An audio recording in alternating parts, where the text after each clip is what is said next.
नमस्कार साथियों, मैं आपका दोस्त Raja Yadav sky world training camp Samastipur Bihar में आप तमाम बंधुओं का हार्दिक अभिनंदन करता हूं। जैसा कि आप सभी को पता है, बिहार पुलिस ड्राइवर और होमगार्ड ड्राइवर का ड्राइविंग इफिशिएंसी टेस्ट 8/12/2021 यानी कि 8 दिसंबर से ही शुरू हो चुका है और आज 10 दिसंबर है और अभी दोपहर के 1 बज रहे हैं जब मैं इस वीडियो को शूट कर रहा हूं तो। और अभी तक जो आज के क्वेश्चंस का अपडेट है वो अपडेट मैं आप लोगों के साथ साझा करूंगा। कल शाम में तकरीबन रात में 9 बजे के समथिंग मैंने जो वीडियो अपडेट किया था उस वीडियो में कल के क्वेश्चंस का अपडेट था और उस वीडियो को आपने काफ़ी प्यार दिया है। 3000 के समथिंग उस पर व्यू जा चुका है और उससे आप लोग का ही फायदा है क्योंकि वीडियो को आप लोग देखेंगे, उसका एनालिसिस करेंगे, उसको पढ़ के जाएंगे तो आप लोग का इंटरव्यू बेहतर जाएगा। लगभग वही क्वेश्चन आज भी पूछे गए हैं, 10-12 नए क्वेश्चन जो कि प्रतिदिन नए क्वेश्चन आ ही रहे हैं। उसमें से कुछ क्वेश्चन हैं जो मैं अभी आप लोग के साथ डील करूंगा। ध्यान से सुनिएगा, उसको नोट करिएगा, उसको याद करिएगा ताकि आगे आपके एग्जाम में फायदा मिलेगा। सबसे पहला क्वेश्चन जो आज नया पूछा गया है, डिफरेंशियल का काम क्या है या डिफरेंशियल का क्या काम है। डिफरेंशियल आप लोग जानते ही होंगे, दोनों पहिया के बीच में लगता है, राक्षस वगैरह का फिगर बना रहता है, ट्रक वगैरह में, छोटी गाड़ी में, कार जीप में भी छोटा सा गोल गुंबज टाइप का होता है, उसी को डिफरेंशियल कहा जाता है। डिफरेंशियल का काम पहियों को पावर सप्लाई देना होता है।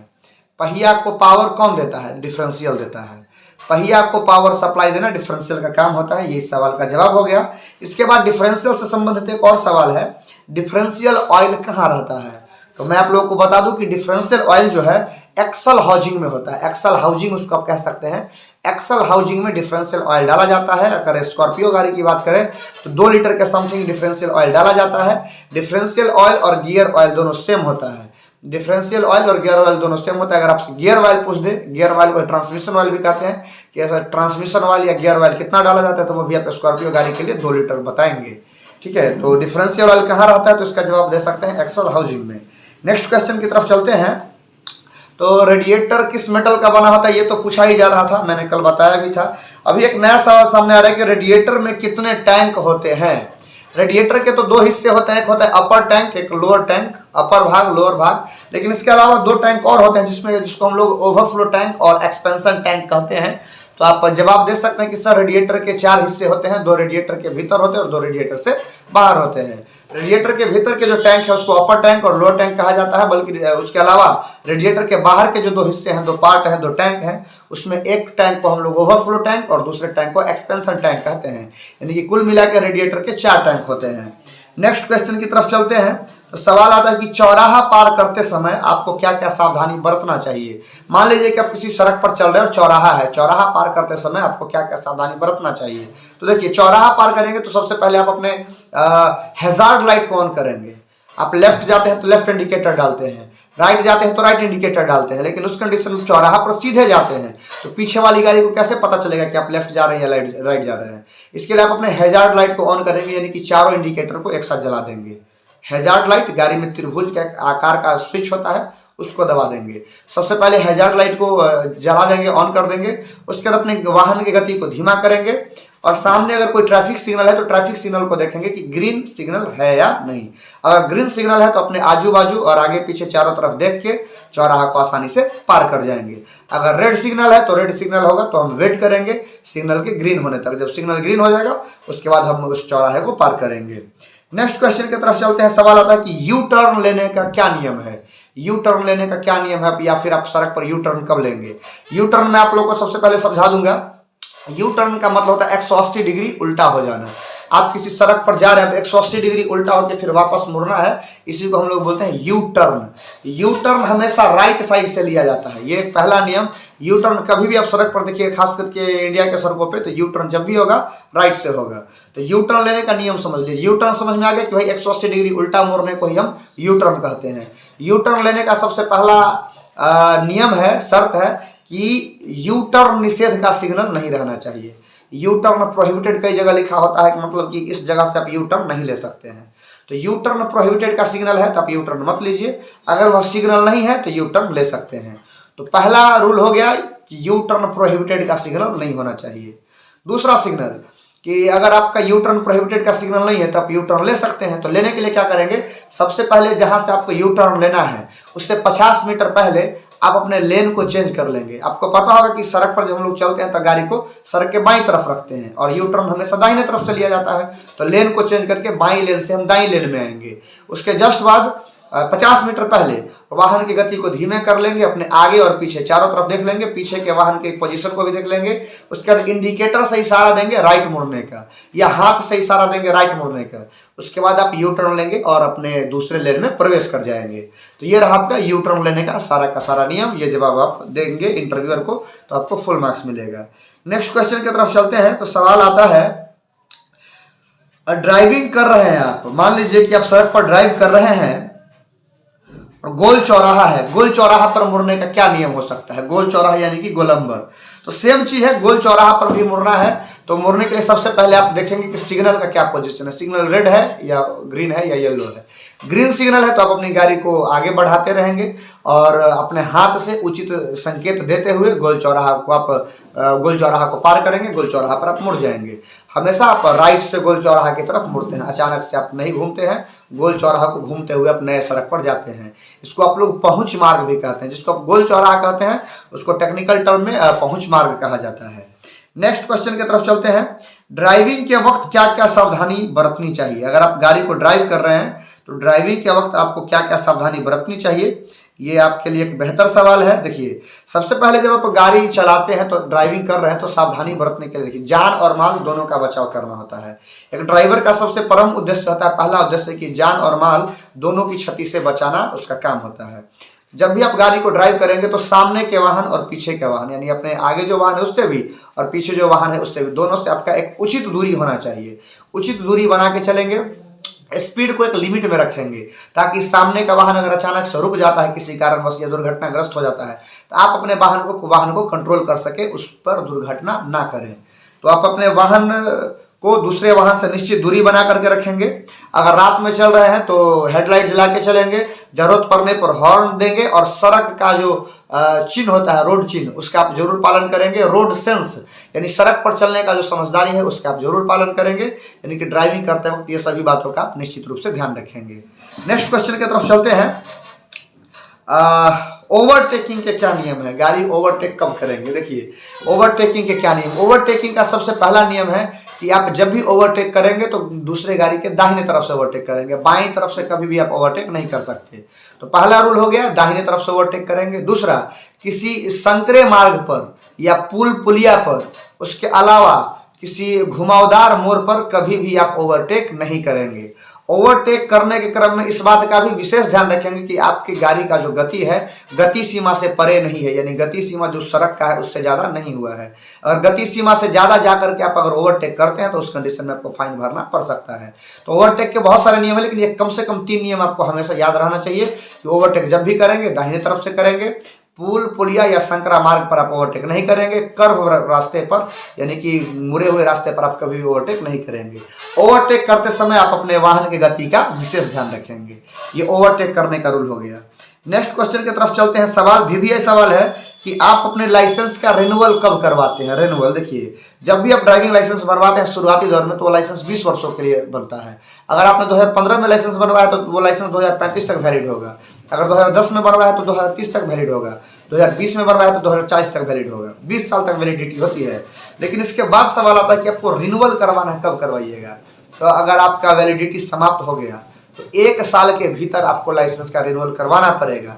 अगर 1 साल के भीतर अपनी गाड़ी का अपनी लाइसेंस का ड्राइविंग लाइसेंस का रिन्यूअल नहीं करवाते हैं तो फिर आपको समस्या होगा, फिर आपका लाइसेंस रिन्यूअल नहीं होगा। 1 साल का अवधि मिलता है। लाइसेंस का अवधि आपका एक्सपायर हो चुका है तो 1 साल के भीतर आप अपने लाइसेंस का रिन्यूअल करवा लेंगे तो आपका लाइसेंस रिन्यूअल हो जाएगा। ये सवाल था आपका, उसका जवाब मैंने आपको दिया। अच्छा सा क्वेश्चन है जो कि पहला दिन से ही पूछा जा रहा है। व्हील अलाइनमेंट कितने दिन पर होता है? व्हील अलाइनमेंट को सबसे पहले समझिए। गाड़ी के पहिए होते हैं तो पहिया जो है कोई तिरछा ना कटे, कोई गलत ढंग से न कटे, दोनों सेम कटे। इसके लिए आप लोग जो है सो आप मशीन पर ले जा करके, मशीन होता है, टेक्निकल मशीन होता है जिसको लोग कंप्यूटर कहता है, कंप्यूटर नहीं होता है, वहां पर ले जाके गाड़ी के पहियों का व्हील अलाइनमेंट करवाया जाता है और व्हील बैलेंस करवाया जाता है। दोनों काम सेम टाइम में होता है, व्हील अलाइनमेंट और व्हील बैलेंस। व्हील अलाइनमेंट करवाने का क्या क्या फायदा है ये देखिए। अगर व्हील अलाइनमेंट ना हो तो चक्का तिरछा कटेगा। तिरछा कटने का मतलब हैंडल जब घुमाएंगे तो एक चक्का ज़्यादा कटेगा, एक चक्का कम कटेगा, पहला काम। दूसरा जो समस्या आएगा, ये समस्या होगा टायर भी तिरछा घिसेगा। टायर जो है तिरछा घिसेगा, एक तरफ से टायर ज़्यादा घिस जाएगा, एक तरफ से टायर कम घिसेगा, जिसके कारण हैंडल भी आसानी से नहीं कटेगा। सड़क पर जब गाड़ी चलाइएगा, ज़्यादा स्पीड कीजिएगा, 50-60 से ज़्यादा स्पीड कीजिएगा तो स्टीयरिंग में कंपन होने लगेगा, स्टीयरिंग हिलने लगेगा, जिसके कारण स्टीयरिंग को आपको जोर से पकड़ना पड़ेगा। आप गाड़ी को सीधा नहीं चला पाइएगा, गाड़ी हमेशा आपका तिरछा चलेगा। ये सब समस्या आता है। उसके अलावा और भी बहुत सारी समस्या होता है। पावर स्टीयरिंग का जो मोटर होता है, पावर स्टीयरिंग का जो पंप होता है, वो पंप आपका जल्दी खराब हो जाता है। तो ये सब समस्या आता है अगर आपका व्हील बैलेंस नहीं है तब, पहिया बैलेंस नहीं है तब। तो जब भी आपको ये सब समस्या नजर आए तो आपको तुरंत ही अपने नज़दीकी ऑथोराइज्ड डीलर के पास पहुंच करके व्हील का बैलेंसिंग करवा लेना चाहिए, व्हील का अलाइनमेंट करवा लेना चाहिए। तो जितना समस्या मैंने गिनवाया, इन समस्याओं को आप लोग याद करेंगे, और ये समस्या में से कोई एक समस्या आता है तो आप अपने व्हील का अलाइनमेंट या व्हील का बैलेंसिंग करवा लेंगे। तो सवाल था आपका, व्हील अलाइनमेंट या व्हील बैलेंस कितने दिन पर होता है? तो कोई निश्चित समय सीमा नहीं कि 1 दिन पर, 2 दिन पर, 3 दिन पर या 6 महीना पर। आपको जितना समस्या बताया गया इसमें से कोई समस्या आता है, आप व्हील बैलेंस करवाएंगे ही करवाएंगे। नेक्स्ट क्वेश्चन की तरफ चलते हैं। टेक्निकल सवाल, कौन सा ब्रेक मैकेनिकल होता है, हैंड ब्रेक या पैर का ब्रेक? पैर का ब्रेक मैकेनिकल होता है। पैर का जो ब्रेक होता है वो मैकेनिकल होता है। यांत्रिक ऊर्जा मिलता है, जब हम पैर से ब्रेक को दबाते हैं तो यांत्रिक ऊर्जा मिलता है, और यांत्रिक ऊर्जा जब ब्रेक ऑयल में जाता है तो वह बन जाता है द्रव वाला ऊर्जा, ठीक है, फ्लूइड एनर्जी में बदल जाता है, और फ्लूइड एनर्जी फिर आगे जाके ब्रेक लगाता है। तो ये चीज़ है। तो यांत्रिक ऊर्जा कौन सा ब्रेक मैकेनिकल है, यानी कि कौन सा ब्रेक यांत्रिक है, का जवाब आपका होगा पैर का ब्रेक। पूछेगा कि भाई हाथ का ब्रेक या पैर का ब्रेक, तो आप जवाब देंगे पैर का ब्रेक। नेक्स्ट क्वेश्चन की तरफ चलते हैं। कॉमर्शियल लाइसेंस बनवाने का न्यूनतम समय सीमा, यानी कि न्यूनतम उम्र सीमा क्या है? तो देखिए, लाइसेंस बनवाने का उम्र आप लोग जानते हैं कि मोटरसाइकिल विथ गियर जब आप लाइसेंस बनवाते हैं तो 18 साल, स्कूटर के लिए 16 साल, जो कि 50 सीसी का इंजन होता है। 50 सीसी का अगर इंजन है तो उसका लाइसेंस आप 16 वर्ष की उम्र में भी बनवा सकते हैं, ठीक है। लेकिन जब आप कार का लाइसेंस बनवाते हैं तो आपका 18 साल मिनिमम उम्र होना चाहिए। तो कार का लाइसेंस बनने के बाद ही आप कॉमर्शियल लाइसेंस बनवा सकते हैं। यानी कि अगर आपसे पूछेगा कि कॉमर्शियल लाइसेंस बनवाने का कम से कम उम्र कितना होना चाहिए, तो आपका जवाब होगा 18 साल से अधिक। 18 साल से कम उम्र पर आप कॉमर्शियल लाइसेंस नहीं बनवा सकते हैं, 18 साल से अधिक होने पर ही आप कॉमर्शियल लाइसेंस बनवा सकते हैं। नेक्स्ट क्वेश्चन की तरफ चलते हैं। चेचिस कितने प्रकार के होते हैं? भी यही सवाल है, चेचिस कितने प्रकार का होता है? कल के वीडियो में मैंने बताया था कि चेचिस के पार्ट्स क्या क्या होते हैं, ऐसा पूछा गया था। फिर चेचिस से और क्वेश्चन आ रहा है कि चेचिस के प्रकार कितने होते हैं, चेचिस कितने प्रकार के होते हैं? देखिए, चेचिस अमूमन 3 प्रकार के होते हैं। एक होता है लैडर फ्रेम, लैडर मतलब सीढ़ी के तरह का फ्रेम वाला चेचिस। अमूमन जब आप हैवी गाड़ी को देखिएगा, ट्रक को देखिएगा, बस को देखिएगा, या पिकअप वैन को देखिएगा, टाटा 407 को देखिएगा, तो उसका जो चेचिस होता है वो सब चेचिस होता है लैडर फ्रेम चेचिस, यानी कि सीढ़ी नुमा चेचिस होता है। हैवी व्हीकल्स के लिए ये सब चेचिस बनवाया जाता है। उसके बाद आता है ट्यूबुलर फ्रेम। ट्यूबुलर, देखिए जब आप कोई रेसिंग कार देखते हैं, ऑडी देखते हैं, बुगाटी देखते हैं, तो ये सब जो रेसिंग कार होती है, मतलब हाई स्पीड कार होती है, उसके लिए tubular frame, TUBULAR, tubular frame वाला आपका चेचिस जो है सो इस्तेमाल में लाया जाता है। एक तीसरा होता है, उसको बोलते हैं मोनोकॉक फ्रेम। मोनोकॉक फ्रेम का चेचिस, मोनोकॉक फ्रेम का जो चेचिस होता है वो अमूमन जितनी गाड़ी हम लोग चलाते हैं, हमारे वातावरण में है, हमारे समाज में है, स्कॉर्पियो, बोलेरो, उस सब पर जो चेचिस का फ्रेम होता है वो सब होता है मोनोकॉक फ्रेम। तो चेचिस 3 प्रकार का हो गया, लैडर फ्रेम, ट्यूबुलर फ्रेम और मोनोकॉक फ्रेम। तो चेचिस कितने प्रकार के होते हैं, जवाब आप लोग आसानी से दे सकते हैं। तो ये सभी के सभी सवाल जो है सो पूछे जा रहे हैं। उसके अलावा एक सवाल और पूछा जा रहा है कि कोहरे में गाड़ी को कैसे ड्राइव करेंगे। देखिए, जब कुहासा है, कोहरा है, अभी ठंड का मौसम, ये सवाल आपसे पूछा जाएगा ही जाएगा। तो कुहासा में ड्राइव करने के लिए, देखिए गाड़ी कुहासा में ड्राइव करने के लिए सबसे पहले आप अपने गाड़ी का हेडलाइट या पार्किंग, देखिए हेडलाइट जलाएंगे अगर कुहासा है तो।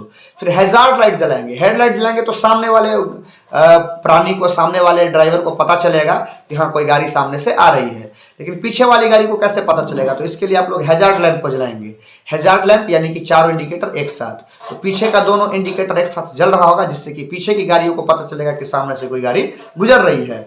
उसके अलावा गाड़ी के स्पीड को न्यूनतम रखेंगे। सड़क पर जो पट्टी होती है, स्ट्रिप होती है व्हाइट कलर की, है ना, सड़क के दोनों छोर पर होती है और सड़क के बीच में भी होती है, उस स्ट्रिप को भी देखेंगे। उस स्ट्रिप से आपको अनुमान लगेगा कि हमारी गाड़ी सड़क के बीचों बीच है, सड़क के बाईं तरफ है या सड़क के दाईं तरफ है। उसके अलावा आप अपनी गाड़ी के गति को न्यूनतम रखेंगे।